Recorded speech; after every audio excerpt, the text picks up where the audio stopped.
Et vous allez vite comprendre pourquoi. Si le début de cette vidéo vous a alerté, c'est parce que les éléments ne sont pas mentionnés en quantité sur une période donnée, mais en fréquence rapprochée. Le but est de volontairement suggérer une conclusion alarmiste en évoquant des périodes plus ou moins courtes. Mais quel est le problème si les calculs sont bons?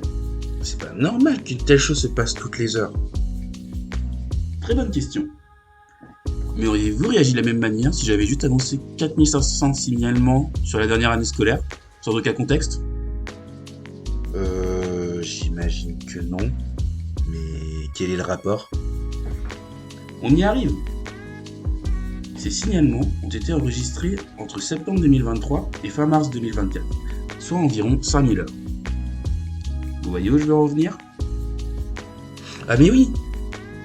Si tu divises le nombre de signalements par le nombre d'heures effectuées, tu te retrouves avec quasiment un signalement par heure, comme annoncé au début de la vidéo.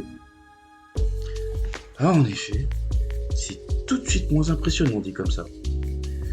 Et surtout, ça nous avance pas beaucoup cette histoire.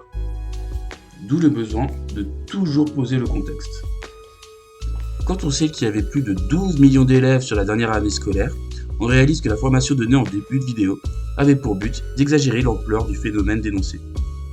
C'est pour cela qu'il faut être très vigilant face à ce genre d'informations.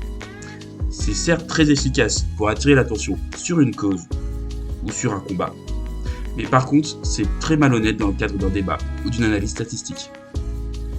D'ailleurs, qu'est-ce qu'un résultat honnête en statistique? On y répondra dans la prochaine vidéo.